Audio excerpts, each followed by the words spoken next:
Hai, Assalamualaikum warahmatullahi wabarakatuh. Hari ini Bu Adi akan ngajak kamu belajar tentang unsur intrinsik. Nah, kita sudah pernah belajar unsur intrinsik pada bahasa Jawa. Kali ini Bu Adi akan ngajar dalam bahasa Indonesia. Untuk lebih jelasnya, dengarkan penjelasan Bu Ari berikut ini.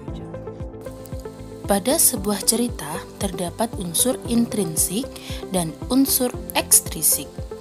Unsur intrinsik cerita adalah unsur yang membangun sastra dari dalam.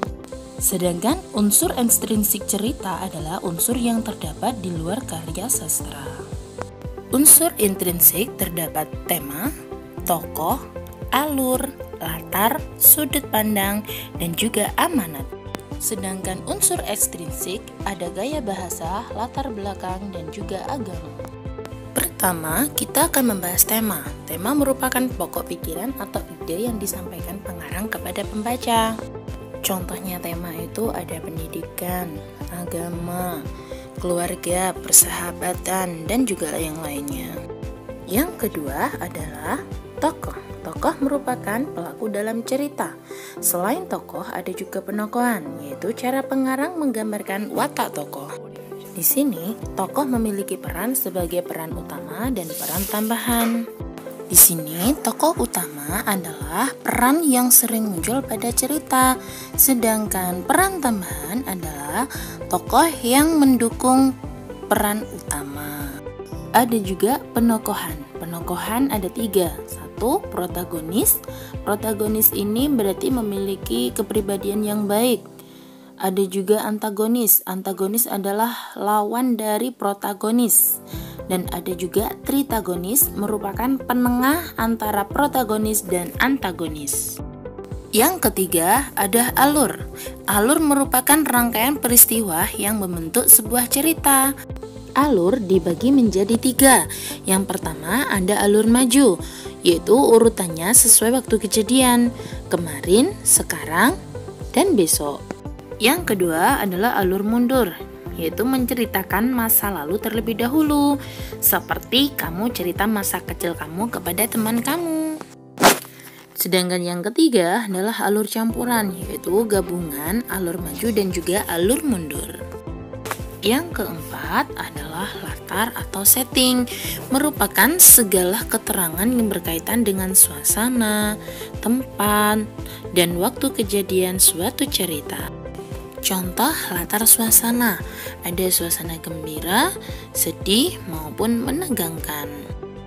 Latar waktu ada sore hari, pada suatu hari, atau minggu pagi.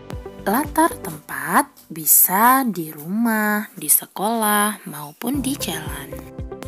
Yang kelima adalah sudut pandang. Sudut pandang dibagi menjadi 2 ya. Yang pertama, sudut pandang orang pertama, dan yang kedua, sudut pandang orang ketiga. Sudut pandang orang pertama maksudnya pengarang masuk dalam cerita, terlibat langsung dalam cerita. Biasanya di dalam cerita itu ada kata aku, saya, maupun gue. Pengarang pun bisa menjadi tokoh utama ataupun sampingan. Sudut pandang orang ketiga maksudnya pengarang tidak ikut serta dalam sebuah cerita atau tidak mengenal salah satu tokoh. Ditandai kata ganti orang ketiga. Biasanya dalam cerita itu ada kata dia, ia, atau menyebut nama tokoh langsung. Contohnya seperti teman-teman Aldi bermain layang-layang. Yang terakhir adalah amanat atau pesan moral. Amanat merupakan pesan tertentu yang disampaikan kepada pembaca. Amanat dapat dilihat secara tersurat maupun tersirat. Maksudnya di sini tersurat itu adalah secara langsung. Amanat berada di dalam cerita, ada teksnya yang tertulis di dalam cerita tersebut.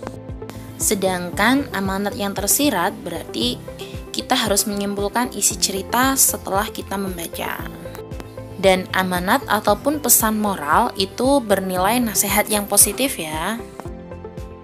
Nah, Bu Ari punya sebuah cerita asal-usul kota Surabaya. Coba nanti kalian cari unsur intrinsiknya dan tulis di buku bahasa Indonesia ya. Dan yang ini cerita dalam bahasa Jawa. Nanti juga kamu tulis ya unsur intrinsiknya dalam buku bahasa Jawa kamu.